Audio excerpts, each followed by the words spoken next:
10, 9, 8, 7, 6, 5, 4, 3, 2, 1, 0.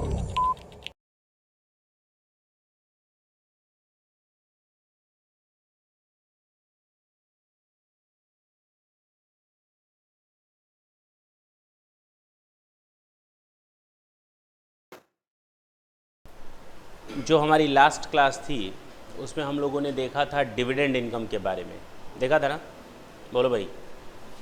और उस dividend income में इस डिविडेंड इनकम को सेक्शन 8 में बताया गया है। किस सेक्शन में बताया गया है? सेक्शन 8 में। और 3 तरह की डिविडेंड इनकम है: propose dividend, interim dividend and deemed dividend. Propose dividend के बारे में हम लोगों ने स्टोरी देखी और ये जाना कि propose dividend is very much taxable in the hands of the recipient eight the time of the accrual और डिक्लेरेशन। पक्की बात। While interim dividend is taxable in the hands of the shareholder on the basis of the payment या receipt basis। Section 115O भी मैंने उसी समय बता दिया था कॉर्पोरेट डिविडेंड टैक्स के बारे में, कि कॉर्पोरेट डिविडेंड टैक्स साफ साफ बोलता है कि आपने कोई किसी कंपनी के ऊपर साफ साफ बोलता है कि अगर किसी कंपनी ने कोई डिविडेंड डिक्लेयर किया हो यानी प्रपोज डिविडेंड, पेड किया हो यानी इंटरिम डिविडेंड, या डिस्ट्रीब्यूट किया हो डीम्ड डिविडेंड, तो कंपनी को ही टैक्स पे करना पड़ेगा। और इन केसेस में जब कंपनी टैक्स पेमेंट करती है तो रिसिपिएंट के हाथ में मिलने वाला डिविडेंड एग्जेम्प्ट हो जाता है। अब जो रिसिपिएंट होगा डिविडेंड का, उनको कोई टैक्स पे करने की ज़रूरत नहीं है। उनका अमाउंट जो मिलने वाला है वो ऑलरेडी टैक्स पेड अमाउंट है, उन पर उस अमाउंट पर उनको कोई टैक्स देने की ज़रूरत नहीं है। यानी डिविडेंड डिक्लेयर्ड और पेड और distributed by Indian company will not be chargeable to tax in the hands of the recipient because it is an exempted. पक्की बात है। आज हम लोग जो देखेंगे that is your section 222E, और इसके बारे में मैंने तुम लोग को पहले ही बताया था। Sorry, section 222A, B, C, D and E, और इसके बारे में मैंने पहले ही बताया था। बहुत ही इंपॉर्टेंट प्रोविजंस हैं। बेसिकली आज तक हम लोगों को इससे दो चार नहीं होना पड़ा। अकाउंट्स में इसका कोई रोल है ही नहीं, अकाउंट में इसका कोई रोल है ही नहीं। ये केवल इनकम टैक्स के पर्पज़ से ये 4 प्रोविजंस लाए गए हैं। इनकम टैक्स के पर्पज़ से ये 4 प्रोविजंस लाए गए हैं। लास्ट टाइम का असाइनमेंट दे दें।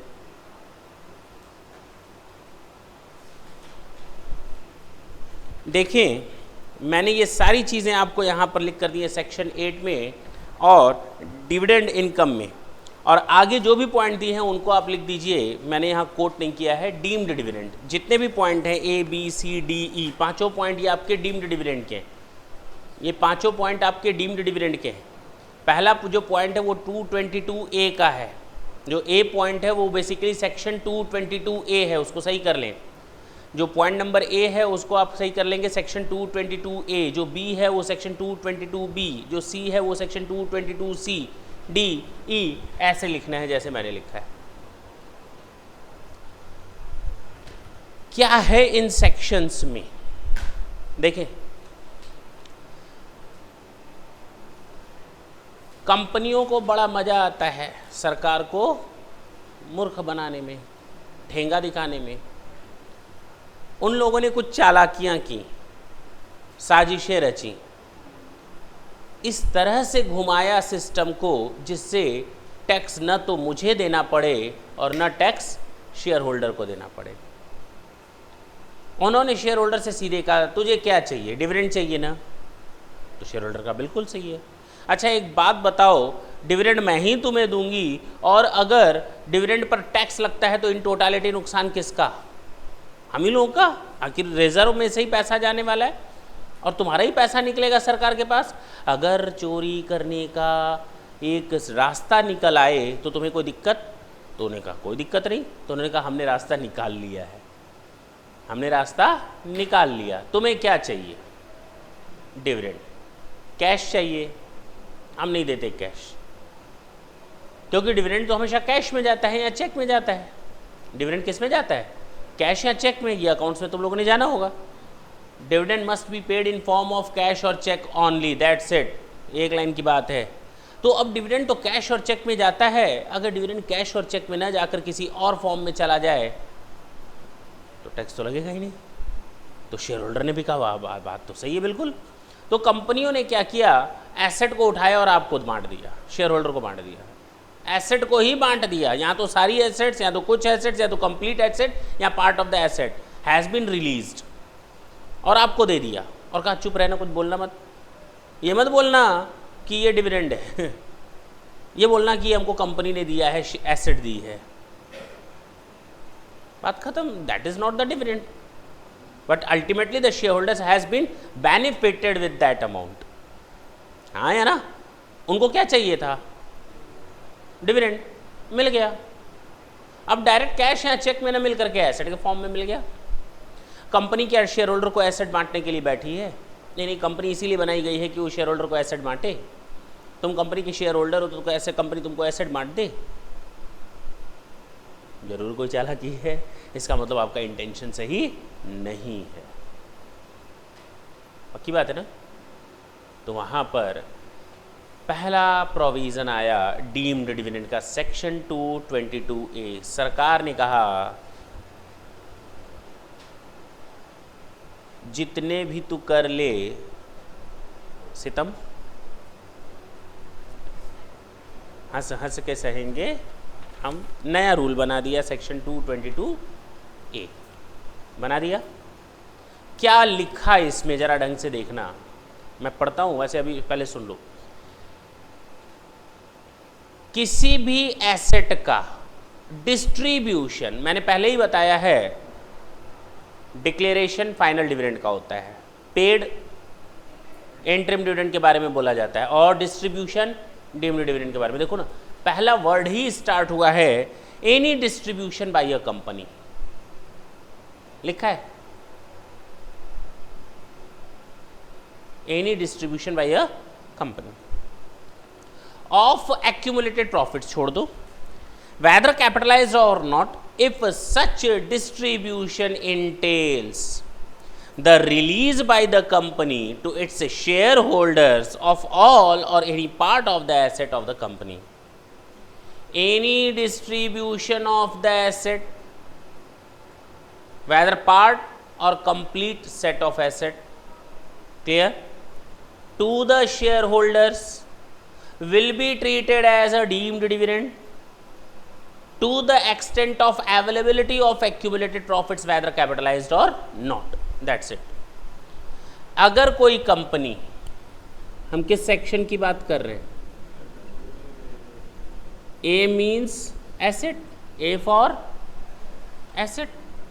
अगर कोई कंपनी अपनी बैलेंस शीट की किसी एसेट को या पार्ट ऑफ द एसेट को रिलीज करके शेयर होल्डर्स में डिस्ट्रीब्यूट कर दे, तो ये क्या माना जाएगा, ये क्या माना जाएगा, क्या माना जाएगा, deemed dividend, dividend deemed dividend, पक्की बात है ना। किस लिमिट तक डीम्ड डिविडेंड मानोगे, एसेट की अमाउंट थी बैलेंस शीट में 5 लाख, कितनी, 5 लाख, कंपनी ने इसमें से 2 लाख रुपए की बुक वैल्यू ऑफ एसेट्स निकाल करके शेयर होल्डर में बांट दी। बताओ डीम्ड डिविडेंड कितना मानोगे, 5 लाख या 2 लाख, 5 लाख या 2 लाख,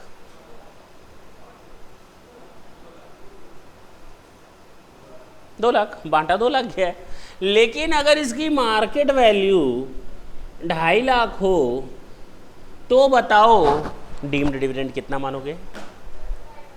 अगर इसकी मार्केट वैल्यू 2,50,000 हो तो अब जरा बताओ कि इसमें से डिविडेंड कितना मानोगे, 2.5 लाख, 2 लाख या 5 लाख, 2.5 लाख।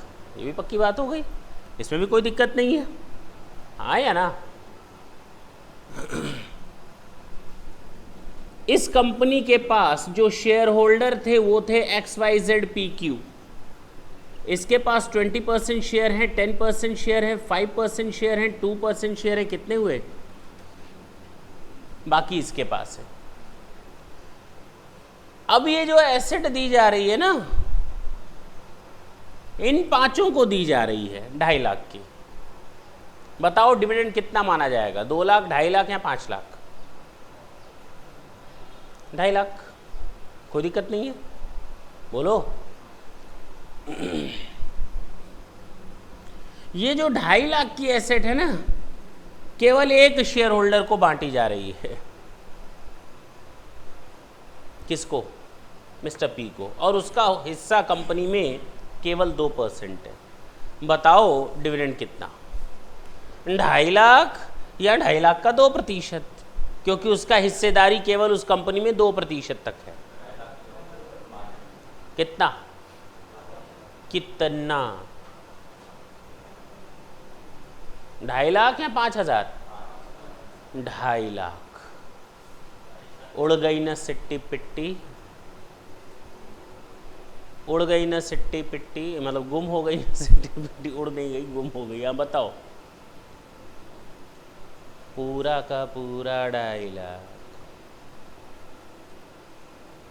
पूछो ना क्यों? आप देर से आए इसलिए, मतलब आप यहाँ आए किस लिए नहीं, आप देर से आए इसलिए समझने में थोड़ी दिक्कत होगी। 2.5 लाख का 2% नहीं, भले ही शेयर होल्डर कितना % शेयर रखता है यहाँ कोई मायने नहीं है। अगर इस तरह से कर दिया जाए तो कंपनी कहेगी ठीक है, मुझे चोरी करने का फिर मौका मिल गया, बांट दो 2.5 लाख का, 5,000 पर हम टैक्स दे देंगे, बाकी ये आपस में बांट लेंगे। फिर से चोरी हो गई, क्यों छोड़े? तो सरकार ने वो मौका ही नहीं दिया किसी को। बेटा एक को दो या सबको दो, उससे हमको कोई फर्क नहीं पड़ता। जितने रुपए की वैल्यू की एसेट रिलीज होगी, that amount would be treated as deemed dividend, whether you are just going to distribute that particular asset to one shareholder or all the shareholder। अब क्लियर है पहली चीज। दूसरी चीज, कंपनी के पास रिजर्व एंड सरप्लस जो मौजूद है इस बैलेंस शीट में, वो है 1.5 लाख का। फिर से एक नई चीज, अब जरा मुझे बताओ डीम्ड डिविडेंड कितना? 2.5 लाख, ये तो पक्का हो गया 2.5 लाख, चाहे एक को बांटो 5,000 होने वाला है नहीं। 2.5 लाख, 2 लाख और 2.5 लाख में कौन आएगा? 2.5 लाख। 2.5 लाख और 5,000 में कौन आएगा? 2.5 लाख। अब 2.5 लाख डिविडेंड माना जाएगा या 1.5 लाख माना जाएगा?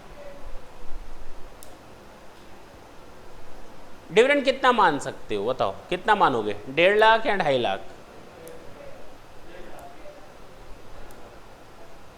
कितने लोग कहते हैं क्यों भाई 1.5 लाख क्यों?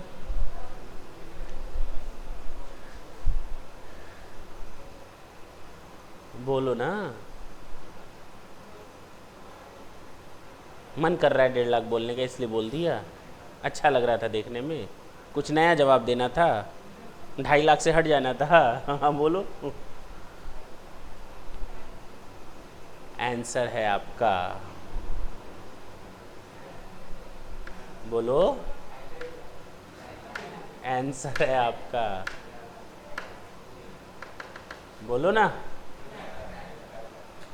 हाँ,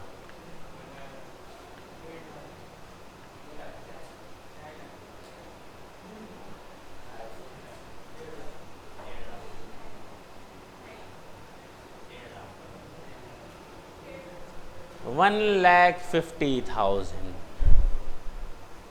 क्योंकि अगर कंपनी डिविडेंड बांटती, रियल में बांटती, अनाउंस करके बांटती, तो मैक्सिमम कितना बांट सकती थी company? The company has maximum power to distribute the amount of dividend to the extent of ₹1,50,000, that's it. क्योंकि कंपनी के पास 1,50,000 रुपये से ऊपर का तो प्रॉफिट है ही नहीं, और कंपनी अगर चोरी नहीं करती तो मैक्सिमम कितना डिविडेंड बांट सकती थी? 1.5 लाख। तो 2.5 लाख ना मानो, अब to the extent would be treated as deemed dividend to the extent of availability of profits. accumulated profits whether capitalized or not। Sir ये नई बात नहीं समझ में आई, whether capitalized or not फिर से सारी चीज़ें समझ में आ गई, लेकिन whether capitalized or not समझ में नहीं आया। तुम लोगों ने अकाउंट में एक और चीज़ पढ़ी थी, अगर पढ़ी हो तो, कि प्रॉफिट को कैपिटलाइज हम केवल एक ही तरीके से कर सकते हैं, वो है बोनस शेयर। कैपिटलाइजेशन कैसे पॉसिबल है? कैसे पॉसिबल है? Issue of bonus share. यानी अगर कंपनी को बोनस शेयर इशू करना हो तो वो रिजर्व एंड सरप्लस से पैसा निकालती है और बोनस शेयर देती है। पक्की बात है ना? बोलो। Capitalization of profit means issue of bonus share. मैंने ये बताया था तुम लोग को अकाउंट में, अगर याद नहीं है तो लिख लो। Issue of bonus share means capitalisation of profit. Clear है? और आज देखो सेंटेंस का कितना बड़ा रोल निकला है यहाँ पर। To the extent of availability of accumulated profits whether capitalized or not. तो वेदर कैपिटलाइज्ड और नॉट, मान लो हमने अभी 2 साल पहले, 1 साल पहले बोनस शेयर इशू किया था। क्या किया था? और 1.5 लाख रुपए का बोनस शेयर इशू किया था और इन लोगों को कैपिटल की तरफ बांट दिया था। क्लियर है? और 1.5 लाख बांटने के बाद मेरे पास कितना प्रॉफिट बचा? 1.5 लाख। अब जरा बताओ, 2.5 लाख की एसेट बांटी गई है, मेरे पास एक्यूमुलेटेड प्रॉफिट कितना है? 1.5 लाख। बताओ डीम्ड डिविडेंड कितना?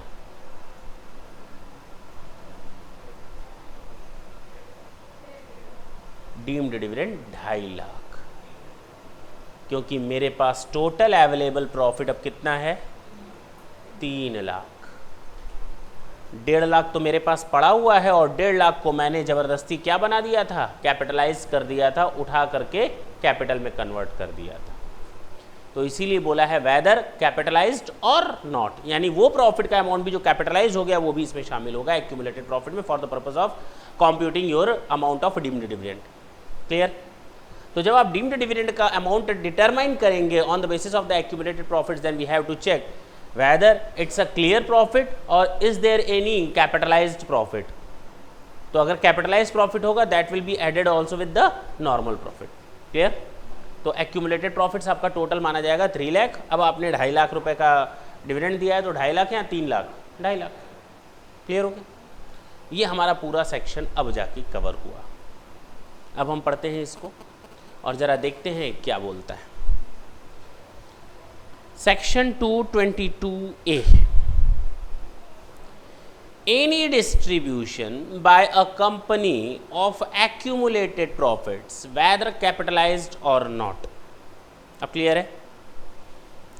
If such a distribution entails the release by the company to its shareholder of all or any part of the asset of the company, that's it।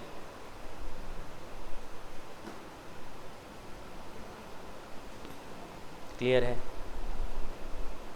कोई दिक्कत हो तो बोलो।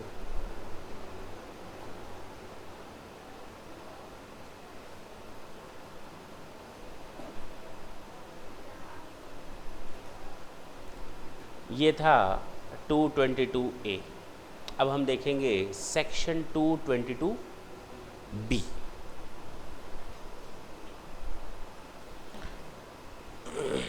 हटा सकते हैं इसको। अब कंपनी के पास से एक मौका तो छिन गया, गवर्नमेंट ने एक मौका छीन लिया। कंपनी ने कहा तू डाल डाल, मैं पात पात। तुम एक कानून बनाओगे, मैं कानून की धज्जियां उड़ाने के लिए कोई दूसरा तरीका सोचूंगा। और दूसरा तरीका सोचा गया है पॉइंट नंबर बी में, और उसको भी फिर हटाया गया सेक्शन 222B ला करके।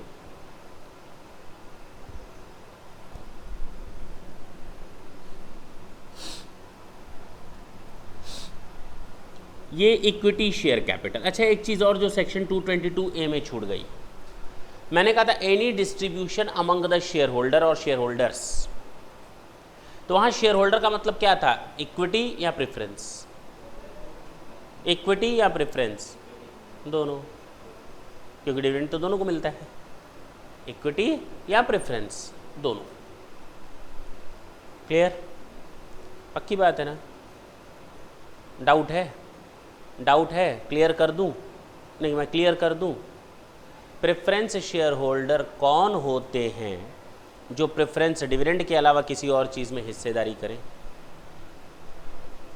उनको कुछ भी दे दो, प्रेफरेंस डिविडेंड के अलावा वो डिविडेंड है। अब बात समझ में आई? क्लियर है? उनको डिविडेंड के अलावा कुछ मिलना ही नहीं चाहिए, तो इसका मतलब उनको कुछ मिला है तो वो डिविडेंड का हिस्सा है। कंपनी ने चालाकी की है, तो वहाँ पर इक्विटी भी है और प्रेफरेंस भी है। पॉइंट नंबर बी पर आते हैं। Any distribution to its shareholders, यहाँ पर भी शेयर होल्डर का मतलब इक्विटी और प्रेफरेंस दोनों से, by a company of debenture, debenture stock, deposit certificate in any form, whether with or without interest. तीन चीज़ों के लिए बोला गया है। अगर कोई कंपनी अपने शेयर होल्डर को फ़ायदा पहुंचाना चाहती है, क्या पहुंचाना चाहती है? इक्विटी या प्रेफरेंस वालों को फ़ायदा पहुंचाना चाहती है। कंपनी ने कैश डिविडेंड नहीं दिया, चेक से नहीं दिया, कंपनी ने एसेट बांट नहीं सकती, 222A आ गया। कंपनी ने कहा मेरे पास चालाकियों की कमी नहीं है, हम इसको डिबेंचर इशू कर देते हैं, हम इसको डिबेंचर स्टॉक इशू कर देते हैं, हम इनको डिपॉजिट सर्टिफिकेट इशू कर देते हैं। तुम लोग को फ़ायदा चाहिए ना? इन लोगों ने कहा हाँ तो ले लो। डिबेंचर दे दिया, एसेट नहीं दिया, डिबेंचर दे दिया, डिबेंचर स्टॉक दे दिया, डिपॉजिट सर्टिफिकेट दे दिया, इनको भी डिबेंचर दे दिया, डिबेंचर स्टॉक दे दिया, डिपॉजिट सर्टिफिकेट दे दिया। क्या मिलना चाहिए इन लोग को? नहीं। दे रहे हो दो, मना नहीं करेंगे, लेकिन अब बेटा ये डिविडेंड का हिस्सा मान लिया जाएगा। डिविडेंड का हिस्सा मान लिया जाएगा। और अगर बोनस शेयर इश्यू करते हैं तो, अगर हम इक्विटी वालों को बोनस शेयर दे दें तो क्या कोई गुनाह किया है? कभी नहीं, कभी नहीं, कभी नहीं। इक्विटी शेयर होल्डर्स को तो बोनस शेयर मिलना चाहिए, ये उनका अधिकार होता है और इसके लिए प्रॉपर रूल्स एंड रेगुलेशन बने हुए हैं। Equity shareholders have right to get their bonus issue. Capitalization of profit is very much allowed. आप अपने प्रॉफिट को कैपिटलाइज करके बोनस शेयर अपने शेयर होल्डर में बांट सकते हैं, कोई दिक्कत नहीं है। तो अगर इक्विटी शेयर होल्डर को बोनस शेयर दे रहे हैं तो कोई दिक्कत नहीं, लेकिन बेटा प्रेफरेंस को काहे का बोनस? इसको काहे का बोनस शेयर मिल रहा है? इसको कौन सा अधिकार होता है बोनस शेयर मिलने का? इनको तो कोई राइट नहीं होता, इनको तो केवल प्रेफरेंस डिविडेंड चाहिए। इनको आप बोनस शेयर दो, डिविडेंड दो, दोनों अलाउड है, हाँ या ना? तो बोनस शेयर इनको अलाउड था, इसलिए हटा दिया गया वो डिविडेंड का हिस्सा। लेकिन प्रेफरेंस शेयर वालों को बोनस शेयर दे रहे हो, बात समझ में नहीं आई। इसका मतलब इक्विटी वालों को debenture, debenture stock, deposit certificate दोगे तो वो डीम्ड डिविडेंड का हिस्सा है। और अगर प्रेफरेंस शेयर होल्डर को debenture, debenture stock, deposit certificate या बोनस शेयर इशू करोगे तो वो भी डीम्ड डिविडेंड का हिस्सा है। अब क्लियर है? किस लिमिट तक? किस लिमिट तक? To the availability of accumulated profits whether capitalized or not. अगर इन लोगों को जो बांटा गया है ये अमाउंट, ये 8 लाख का है और कंपनी के पास जो रिजर्व एंड सरप्लस है वो 6 लाख का है, तो हमारा डीम्ड डिविडेंड कितना माना जाएगा? 6 लाख। लेकिन अभी अभी कुछ समय पहले कंपनी ने इन लोगों को बोनस शेयर इशू किया था, इक्विटी शेयर होल्डर को क्या इशू किया था? और वो 3 लाख रुपए का था। तो अब मेरे पास टोटल एक्यूमुलेटेड प्रॉफिट्स कितने हो गए? 9 लाख। तो डीम्ड डिविडेंड कितना माना जाएगा? 8 लाख पूरा। That's it, same rule. पक्की बात है ना? 2 पॉइंट समझ में आए, सेक्शन 222A, सेक्शन 222B। मैं पढ़ूँ? अब पढ़ के देखते हैं क्या समझ में आया 222B में। Any distribution to its shareholder by a company of debenture, debenture stock, deposit certificate in any form, whether with or without interest, and any distribution to its preference shareholder by way of bonus to the extent to which the company possesses accumulated profits whether capitalized or not. अब तो concept clear हो गया होगा.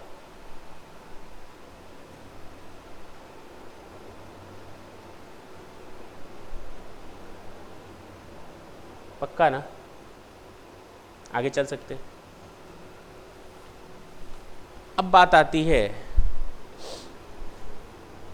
Company के हाथ से तो दोनों तरीके छीन लिए गए, तो आखिर इन लोगों ने तीसरा कौन सा तरीका यूज़ किया होगा? फिलहाल तीसरा तरीका वो नहीं है जो नॉर्मल होता है.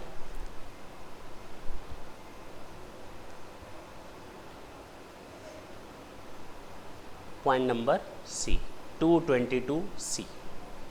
सी को जरा जरा देखो.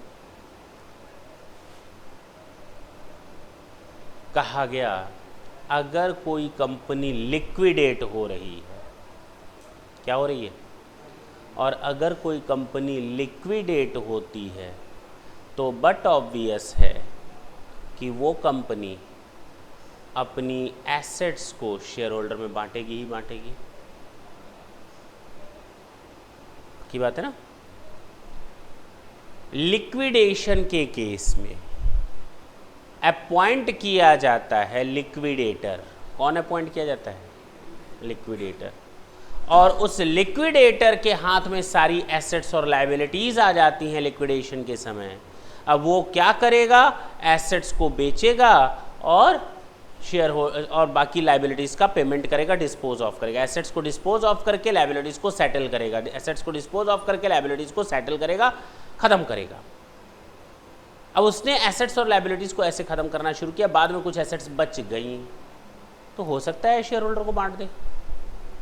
नहीं जरूरी है क्या बेच करके बांटे, ऐसे भी बांट सकता है, कोई दिक्कत नहीं है, वहाँ प्रॉब्लम नहीं है.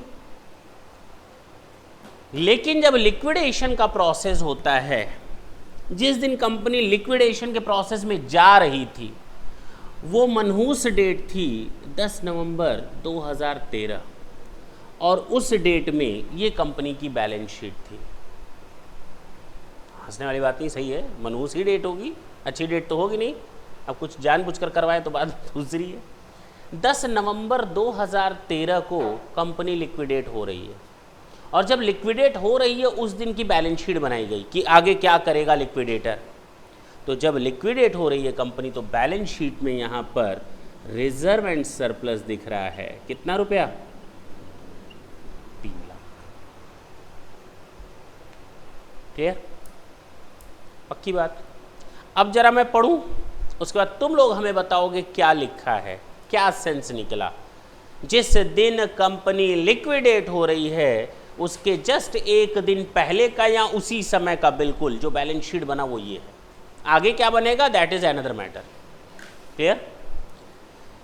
Any distribution made to the shareholder, और लिक्विडेशन के समय शेयर होल्डर का मतलब केवल और केवल इक्विटी शेयर से लिया जाता है. 222A में शेयर होल्डर का मतलब इक्विटी और प्रेफरेंस दोनों से था. 222B में शेयर होल्डर का मतलब इक्विटी और प्रेफरेंस दोनों से था. लेकिन लिक्विडेशन के केस में शेयर होल्डर का मतलब केवल और केवल इक्विटी शेयर होल्डर से लिया जाएगा. Clear? Any distribution made to the shareholder of a company to its on its liquidation to the extent to which the distribution is attributable, to the extent to which the distribution is attributable to the accumulated profits of the company whether capitalized or not, just immediately before its liquidation. ओहो, underline कर ले, just before the time of liquidation. मैंने क्या कहा? Liquidation के समय company ये अपनी बैलेंस शीट बनाएगी. आज से कंपनी का लिक्विडेशन स्टार्ट हो रहा है 12 बजे से और 11 बजे मैंने ये बैलेंस शीट बना ली just before the time of the liquidation. और जब बैलेंस शीट बनी तो उस समय कितना रिजर्व एंड सरप्लस दिख रहा है? 3 लाख. और बोनस शेयर मैंने कितना इशू किया था? 1 लाख का. कितना? मान लेते हैं शेयर होल्डर को मैंने बोनस शेयर इश्यू किया था, इक्विटी की हो 1 लाख, तो पूरा एक्यूमुलेटेड प्रॉफिट्स कितना है अब मेरे पास 4 लाख। एसेट्स को बांटा गया है, एसेट्स को बांटा गया है शेयर होल्डर्स में, पक्की बात है। बताओ क्या करें, कितना डिविडेंड माने लिक्विडेशन के समय। देखो इधर, जब शेयर होल्डर को बांटने की बारी आई उस समय डेट थी 20 नवंबर 2014, 1 साल बाद। शेयर होल्डर सबको डिस्पोज ऑफ करने में, लाइबिलिटीज को सेटल करने में टाइम लग गया। और आज हम लोग बांट रहे हैं शेयर होल्डर को। उस समय रिजर्व एंड सरप्लस है 7 लाख, कितना है, प्रॉफिट में बेच दिया एसेट्स, और बोनस तो बांटा ही गया था 1 लाख, बोलो ना, पक्की बात है। शेयर होल्डर को मैंने बांटा 12 लाख रुपए का एसेट्स। बताओ डीम्ड डिविडेंड कितना माना जाएगा, 8 लाख या 4 लाख? 8 लाख या 4 लाख? 8 हैं, 4 लाख। पूछो ना क्यों? क्योंकि जिस समय कंपनी लिक्विडेट हो रही थी उस समय उसके पास जो टोटल प्रॉफिट डिविडेंड के लायक बांटने वाला था वो केवल 4 लाख था। और जब कंपनी लिक्विडेट हो जाती है उसके बाद कौन सा डिविडेंड कंपनी बांट सकती है, कोई नहीं। जब कंपनी लिक्विडेशन के प्रोसेस में इस डेट के बाद 12 बजे के बाद कंपनी कभी डिविडेंड नहीं बांट सकती, तो कंपनी के पास से डिविडेंड बांटने का राइट खत्म, पहली चीज़। यानी कंपनी के पास डिविडेंड बांटने का राइट कितना था, 4 लाख, पहली चीज़। दूसरी चीज़, शेयर होल्डर ना रहा, शेयर होल्डर ना रहा, वो क्या बन गया, कॉन्ट्रीब्यूटरी बन गया। जैसे ही कंपनी लिक्विडेशन के प्रोसेस में जाती है शेयर होल्डर का राइट खत्म हो जाता है, वो कॉन्ट्रीब्यूटरी की लिस्ट में चला जाता है, क्योंकि अब सारी एसेट्स और लायबिलिटीज़ किसके पास चली गई, लिक्विडेटर के पास चली गई। दूसरी बात। तीसरी बात कि लिक्विडेशन के समय जो शेयर होल्डर को बांटा जाता है that is the back payment, returning of the payment of the share holders, कि आपने जो पैसा लगाया था वो हम आपको वापस कर रहे हैं। लिक्विडेशन के समय जो पैसा शेयर होल्डर को बांटा जा रहा है वो किस चीज़ का है, कि आपने जो पैसा मेरी कंपनी में लगाया था वो बांट रहे हैं वापस, हाँ या ना? तो अगर बांट रहे हैं तो 12 लाख नहीं बांट सकते हैं, लेकिन इसमें डीम्ड डिविडेंड का हिस्सा कितना माना जाएगा, 4 lakh. For the purpose of computation of deemed dividend there is only ₹4 lakh as a accumulated profits whether capitalize or not, that's it. अब क्लियर हुआ? बाकी जो बचा 8 लाख, 12 लाख में से तो 4 लाख डीम्ड डिविडेंड हो गया, बाकी 8 लाख उन लोग का मान लिया जाएगा रिटर्निंग ऑफ कैपिटल। क्या माना जाएगा, कैपिटल की वापसी। इनकम टैक्स की बात कर रहा हूँ, अकाउंट मत ले आना बीच में, मैं बार बार बोल चुका हूँ। अकाउंट की एंट्रीज मत सोचने लगना, उधर ध्यान मत दौड़ाना। Only for the purpose of payment of tax we are just going to treated this amount as a deemed dividend, that's it, not more than that. उसके बाद भूल जाओ, क्लियर है? That was your section 222C। 3 point अब तक हम लोगों ने देखे। कितने? एसेट्स को डिस्ट्रीब्यूट किया, शेयर होल्डर को डिवेंचर स्टॉक, डिपॉजिट सर्टिफिकेट और स्पेशली प्रेफरेंस शेयर होल्डर को बोनस शेयर दिया, और लिक्विडेशन के समय, लिक्विडेशन के प्रोसेस में अगर कोई कंपनी है तो जिस समय कंपनी लिक्विडेट होने जा रही थी या जिस समय हुई एग्जैक्ट उस समय कंपनी के पास कितना रिजर्व एंड सरप्लस था। अगर लिक्विडेशन के प्रोसेस में कोई शेयर होल्डर को एसेट बांटी जाती है तो availability of that accumulated profits we can treat as a deemed dividend. बात खत्म। 3 पॉइंट हो गए। Point number 4 222D।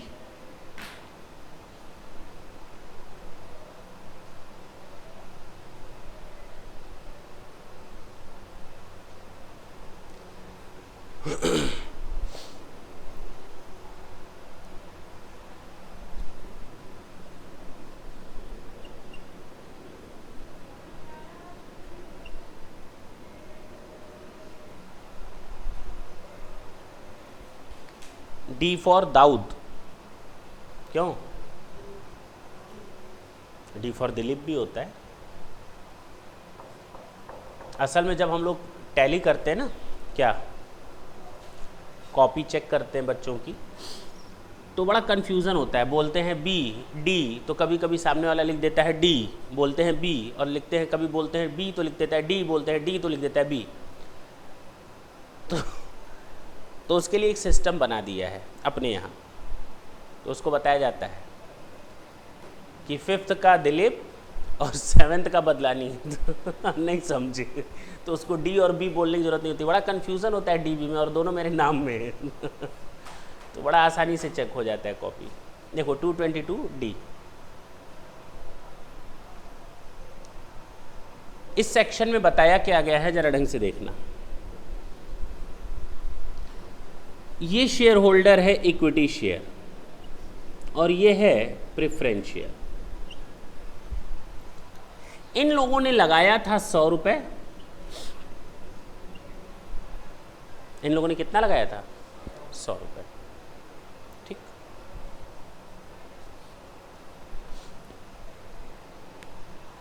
क्यों हंस क्यों रहे हो?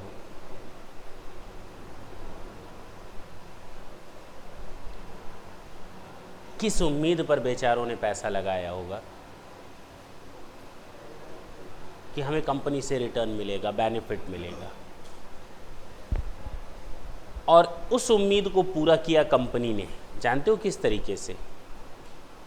कंपनी ने कहा देख हम तुम्हें एसेट बांट नहीं सकते। इन्होंने कहा बिल्कुल सही है। कंपनी ने कहा देख हम तुम्हें डिबेंचर स्टॉक डिपॉजिट सर्टिफिकेट बांट नहीं सकते। इन्होंने कहा बिल्कुल सही है। लिक्विडेशन में तो जा ही नहीं सकते। बचा एक और तरीका बताएं? इन लोगों ने कहा बताओ। एक काम करो, हम तुम्हें तुम्हारा 20 रुपया लौटा दे रहे हैं, और अगर रुपया लौटा देने से मार्केट वैल्यू तो कम होने वाली नहीं। रुपया लौटा देने से क्या तुम्हारे शेयर की मार्केट वैल्यू कम हो जाएगी? ना। 10 रुपए का शेयर, 100 रुपए का शेयर आज मार्केट में 2000 रुपए में बिक रहा है। अगर हम 20 रुपए तुम्हारा लौटा भी देते हैं तो इसकी वैल्यू पर कोई फर्क नहीं पड़ने वाला। कंपनी जैसे चल रही वैसे ही तो चल रही है, तो हम लौटा दे रहे हैं। हाँ या ना? इन लोगों को भी बात ये जच गई।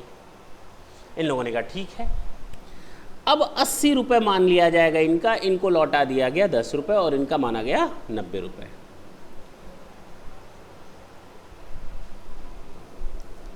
अल्टीमेटली एक चीज की प्रॉब्लम आई, क्या शेयर होल्डर्स को पैसा वापस किया जा सकता है क्या? पहली बात, कानूनन नहीं वापस किया जा सकता है। Reduction of share capital is not allowed at all. Capital में रिडक्शन बिल्कुल अलाउड नहीं है। कैपिटल में रिडक्शन बिल्कुल अलाउड नहीं है। आप इक्विटी शेयर होल्डर को खरीद भी नहीं सकते बायबैक के अलावा। आप इक्विटी शेयर होल्डर को तो खरीद भी नहीं सकते बायबैक के अलावा। बायबैक प्रोसेस में जाना पड़ेगा, सारे रूल्स रेगुलेशन फॉलो करने पड़ेंगे, तब जाकर आप इक्विटी शेयर होल्डर को खरीद भी सकते हैं मार्केट से, अदरवाइज नहीं। आप किसी शेयर होल्डर का पैसा वापस भी नहीं कर सकते। कंपनी ने इनको 20 रुपए 10 रुपए लौटा दिया, मार्केट वैल्यू उतनी ही बनी रही। अल्टीमेटली कंपनी का इंटेंशन क्या था? इनको बेनिफिट देना। कंपनी ने वो बेनिफिट दे दिया और एंट्री कर दी बुक्स में कि हमने कैपिटल का पैसा वापस किया, जो कि अलाउड नहीं है। अब रूल बना, कंपनी कभी भी कैपिटल को रिड्यूस कर सकती है केवल एक कंडीशन में, वो भी है इंटरनल रिकंस्ट्रक्शन के केस में। किस केस में? किस केस में? इंटरनल रिकंस्ट्रक्शन के केस में, कैपिटल रिडक्शन के केस में। अकाउंट्स में पढ़ा होगा internal reconstruction and capital reduction process.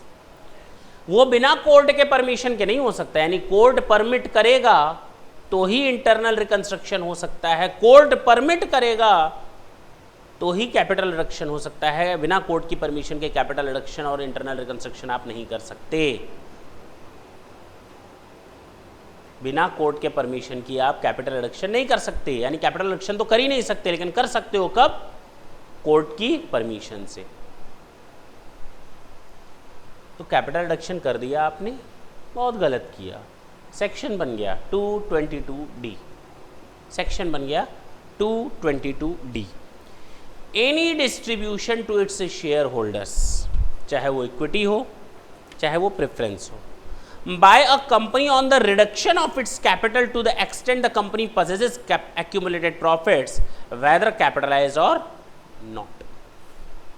अगर कोई कंपनी अपनी शेयर कैपिटल को रिड्यूस करती है तो उसको डीम्ड डिविडेंड माना जाएगा to the extent of availability of accumulated profits whether capitalize or not. अब क्लियर है? अब बचा सेक्शन 222E। ए में बताया एसेट को रिलीज करके बांटा गया, बी में बताया debenture debenture stock deposit certificate दिया गया और स्पेशली प्रेफरेंस शेयर होल्डर को बोनस शेयर दिया गया, सी में बताया लिक्विडेशन के प्रोसेस में, डी बताया मैंने रिडक्शन ऑफ शेयर कैपिटल। और ई की बात करते हैं। हाँ कर लो बेटा नींद। हाउ बोरिंग, बोरिंग है ना? बोरिंग है ना? नहीं है? चेहरे तो लटके हुए हैं, ऐसे लग रहा है जैसे हैंगर पर चेहरा लटका दिया है ज़बरदस्ती, ऊंचाई पर देख रहे हो। बोलो, तुमको तो नींद आ रही है, आँख बिल्कुल भरी भरी, आँख है भरी भरी और तुम मुस्कुराने की बात करते हो। 222E। पता नहीं कैसे सब गाने बनाते, कोई भी चीज़ मिल गई गाना बना दिया है कि नहीं? पढ़ाते समय भी सारा गाना से ही पढ़ा सकते हैं, चाहो तो शुरुआत करो और एंड गाने पर ही ख़त्म करो इनकम टैक्स में। ई की बात करते हैं। देखो पिक्चर की बात हो गई, दांत दिख गए, कितना बोर लग रहा था नहीं? टैक्स की बात हो रही थी तो बोर तो लगेगा ही। ई की बात करते हैं। ऊ की बात नहीं करेंगे, किसकी बात करेंगे? ई की बात करेंगे।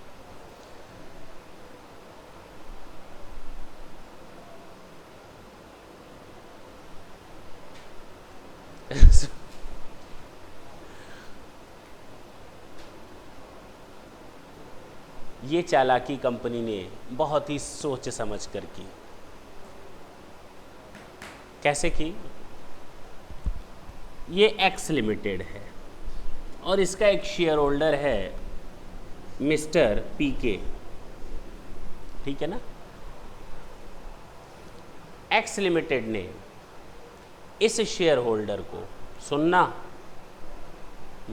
एक्स लिमिटेड ने इस शेयर होल्डर को, जो कि इस कंपनी में 10% का वोटिंग राइट रखता है और वो इन शेयर्स का बेनिफिशियल ओनरशिप भी रखता है।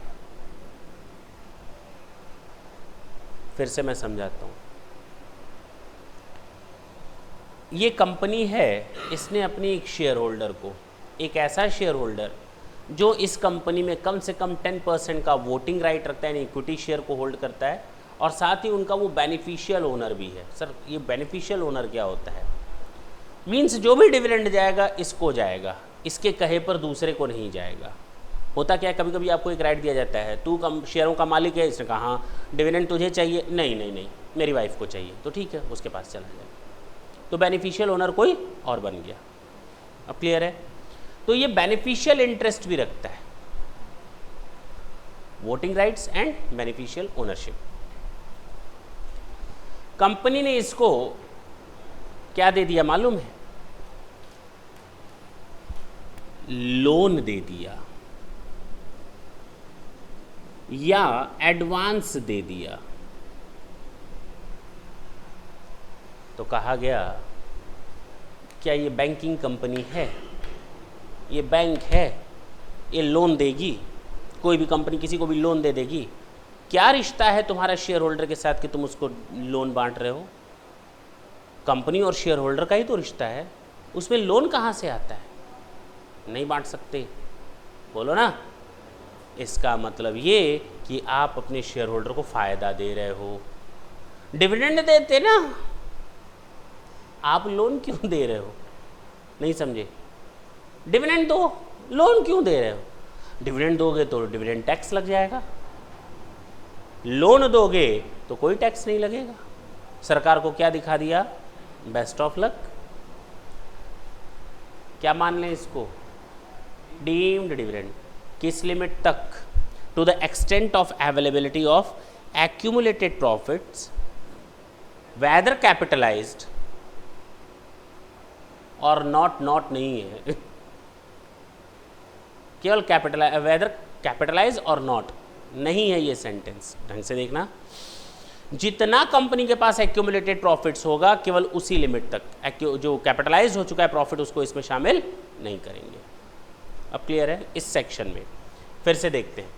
अगर कोई कंपनी अपने किसी ऐसे शेयर होल्डर को, जिस शेयर होल्डर के पास इस कंपनी के कम से कम 10% या उससे अधिक का वोटिंग पावर है और उनका वो बेनिफिशियल ओनरशिप रखता है, और ऐसे शेयर होल्डर को कंपनी लोन या एडवांस देती है, तो उस लोन या एडवांस को हम लोन या एडवांस न मानते हुए डीम्ड डिविडेंड मान लेंगे।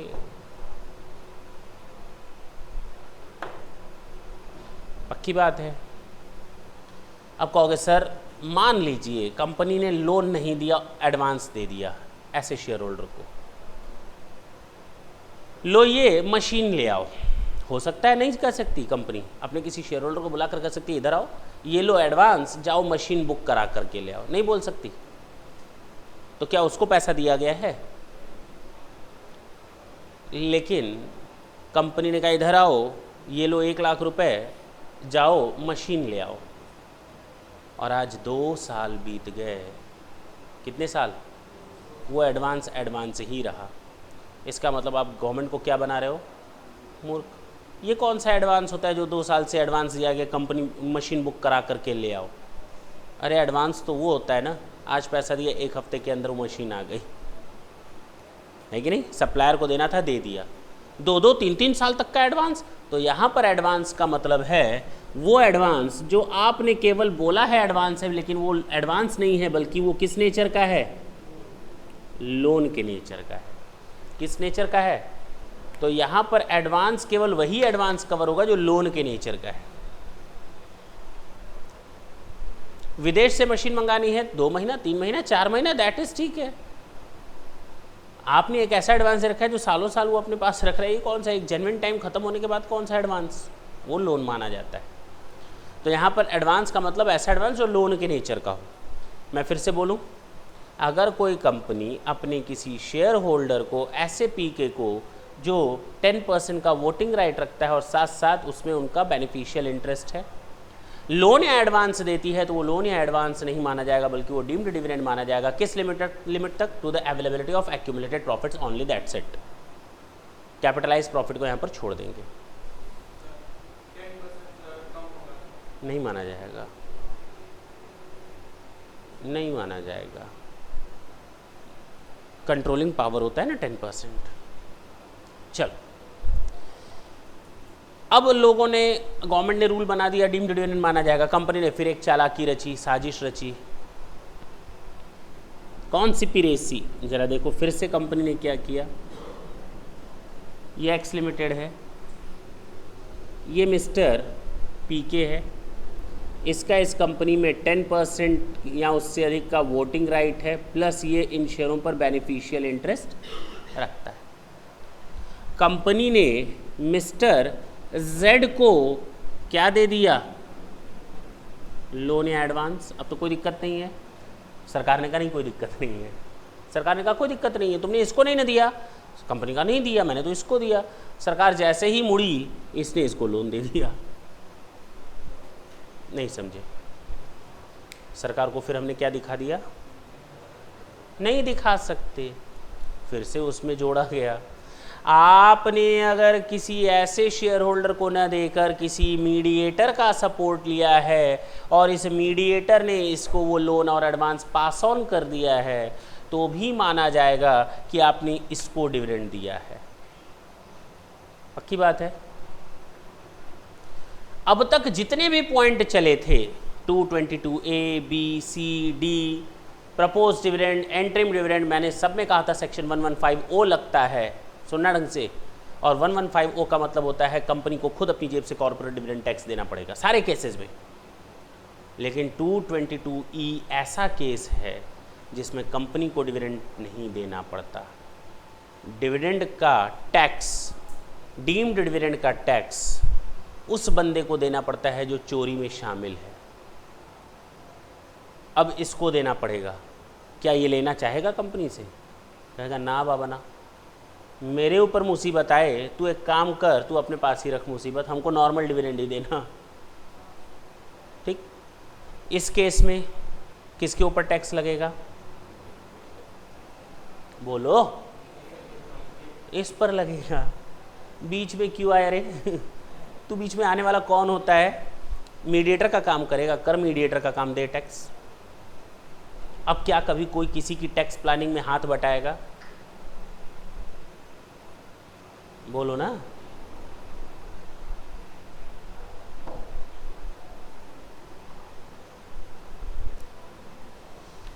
ये दोनों केस समझ में आए? यहाँ टैक्स कौन देगा और यहाँ कौन देगा? लेकिन अभी एक केस और बाकी है।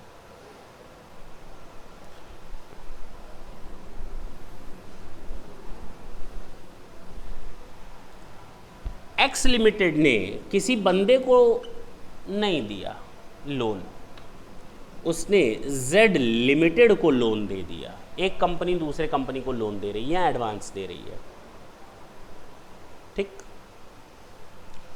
और इस कंपनी में इस कंपनी में तो 10% का वोटिंग राइट था और बेनिफिशियल ओनर था। सेम इस बंदे का इस कंपनी में 20% का वोटिंग राइट है, जिसको हम कहते हैं सब्सटेंशियल इंटरेस्ट। इसने लोन भले पास ऑन न किया हो, कोई दिक्कत नहीं है, इसने इसको क्या दिया और इसने लोन इधर नहीं दिया, लेकिन तब भी माना जाएगा कि ये लोन इसको नहीं दिया गया था, इसको दिया गया था, क्योंकि इसका इस कंपनी में 20% का पावर है, सब्सटेंशियल इंटरेस्ट है। तो आपने भले लोन जेड लिमिटेड को दिया, नहीं मान सकते आपने जेड लिमिटेड को दिया, आपने किसको दिया? ऐसे शेयर होल्डर को दिया जिसका इस कंपनी में 10% प्लस बेनिफिशियल ओनर और इस कंपनी में कम से कम 20% का वोटिंग पावर था। अब बताओ टैक्स किस पर लगेगा? इस पर या इस पर? इस पे लगेगा। आओ बेटा साथ निभाओ। अब समझ में आई? अब कोई साथ निभाने नहीं आएगा, दुख में आपके साथ कोई नहीं रहेगा, ठीक। मैं पढ़ दूं। अब जरा समझते हैं क्या बोला सेक्शन 222E ने। Any payment by a company not being a company in which the public are substantial interest, छोड़ देते हैं अभी, of any sum by way of advance or loan to a share holder. कैसे share holder को? Being a person who is the beneficial owner of shares holding not less than 10%। ये नहीं समझ में आई बात? पक्की बात है। Being a person who is the beneficial owner of share holding not less than 10% of the voting power or to any concern in which such shareholder is a member or a partner and in which he has a substantial interest, or any payment by way of any company on behalf of such individual benefit of any such shareholder to the extent to which the company is either case possesses accumulated profits. That's it.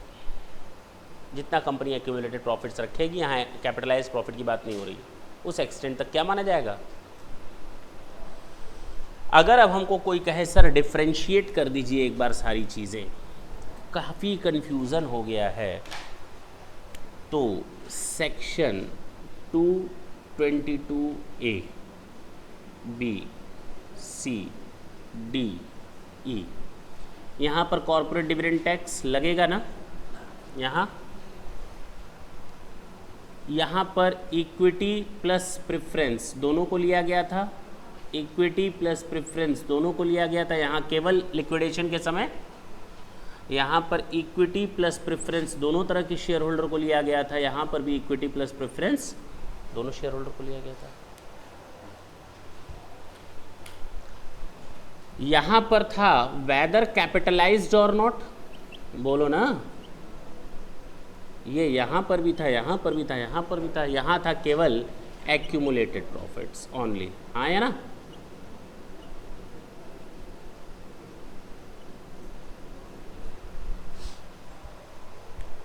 ये अंतर है, difference हैं जो आपको हमेशा यहाँ पर set रखने।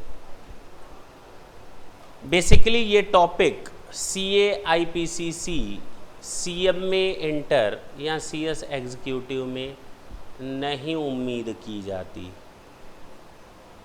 ठीक है ना।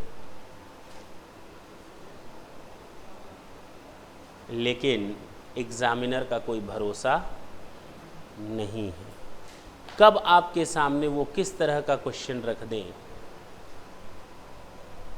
नॉलेज पूरी रखें आप। चाहते हम तो केवल 5 लाइनें लिखवा कर हम रटवा सकते थे, लेकिन इसका इम्प्लीकेशन आपको नहीं समझ में आता। अब क्लियर है। चलो एक केस देख लेते हैं, सुनो। कंपनी ने लोन दिया मिस्टर पीके को, अगले दिन पीके को अपनी गलती का एहसास हुआ और उसने लोन वापस कर दिया। बताओ ये प्रोविज़न एप्लीकेबल होगा या नहीं।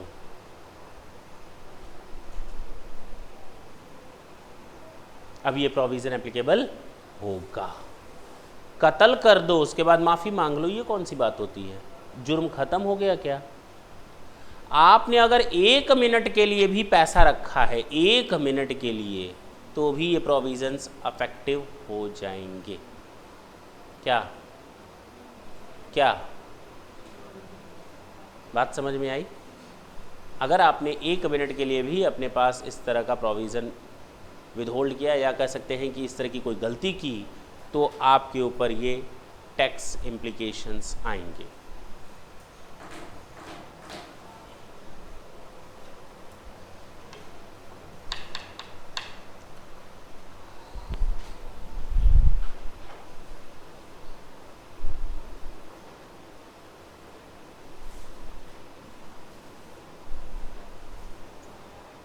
नेक्स्ट क्लास में आप लोग एक चीज़ की तैयारी तो बिल्कुल करके आएंगे। मैंने आप लोगों को अभी एक बार रिपीट कर देता हूँ क्या क्या पढ़ाया है। सेक्शन 1, 2, 3, 4, 5, 6, 7, 8 इतने सेक्शंस अभी तक मैंने कवर किए। सेक्शन 1 कहता है short title and commencement, this is income tax act 1961 applicable from 1962 1 April 1962, equally applicable through out India including Jammu and Kashmir. Section 2 कहता है 231 मैंने बताया है, कौन सा सेक्शन बताया?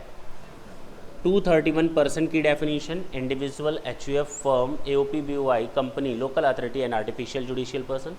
सेक्शन 3 में प्रीवियस ईयर को डिफाइन किया गया था। Previous year means the financial year which is immediately preceding the assessment year. Section 4 बताया था charges of income tax, 5 heads of income जोड़ लो, क्लबिंग कर लो, सेट ऑफ कैरी फॉरवर्ड कर लो, डिडक्शन चैप्टर 6A में दे दो, जो बचेगा वो टैक्सेबल इनकम होगी, टैक्स कैलकुलेट कर लो, उसमें इंटरेस्ट और पेनाल्टी दे दो, रिबेट एंड रिलीफ ले लो, जो बचा उसमें से जो टैक्स आपने पेमेंट किया वो लेस कर लो, TDS, TCS, advance tax and self assessment. Section 5 मैंने बताया था scope of total income in India, outside India, income received or deemed to be received in India will be chargeable to tax in all the 3 cases, income accrue or arise or deemed to accrue or arise in India will be chargeable to tax in all the 3 cases. Outside India, if any income accrue or arise outside India, but if business is controlled or profession is set up in India, will be chargeable to tax only in these 2 cases, and any other income only in taxable first case. Clear? Section 6 बताया था residential status, वो देख लेना तुम लोग। पिछले साल 182 दिन रहा हो या पिछले साल 60 दिन रहा हो प्लस पिछले के पिछले 4 सालों में 365 डेज या उससे अधिक रहा हो, तो वो रेजिडेंट मान लिया जाता है। 2 में से कोई एक कंडीशन पूरी करे। अगर वो दोनों कंडीशन पूरी नहीं करता तो वो नॉन रेजिडेंट मान लिया जाता है। अगर वो रेजिडेंट हो जाता है तो फिर से उसको 2 पार्ट में तोड़ते हैं, ऑर्डिनरी रेजिडेंट या not ordinary resident. Ordinary resident होने के लिए 2 एडिशनल कंडीशन से दोनों की दोनों कंडीशंस पूरी करनी पड़ती हैं।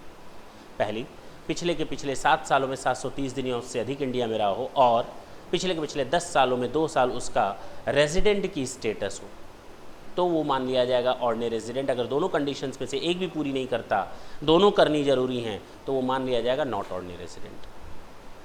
बाकी तुम लोग खुद देख लोगे। सेक्शन 7 मैंने बताया था income deem to be received, 4 point बताए थे। पहला, employer's contribution in recognise provident fund in excess of 12%। Provident fund में कंट्रीब्यूशन पर जो इंटरेस्ट आता है, चाहे एम्प्लॉयर का हो चाहे एम्प्लॉय का हो, मोर देन 9.5%, वो income deem to be received माना जाता है। तीसरा, non taxable portion which is transferred from unrecognised provident fund to recognised provident fund which that will be treated as a income deem to be received at the time of the transfer. And the last section 80CC, मैंने कहा अभी भूल जाओ। Clear. Section 8 देख लिया, propose dividend किस समय taxable होता है, डिक्लेरेशन के समय। एंट्री डिविडेंड कब टैक्सेबल होता है, रिसीट के समय।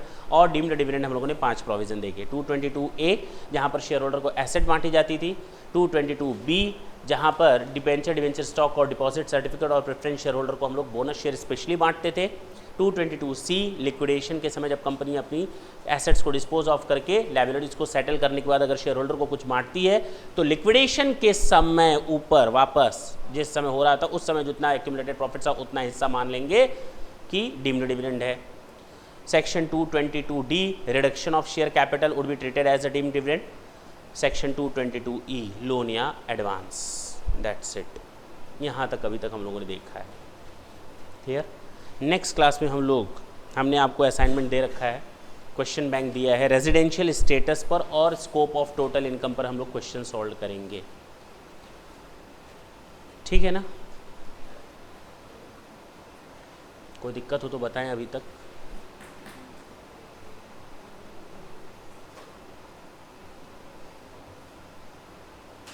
कोई डाउट है तो बोले ना बाबू। Thank you.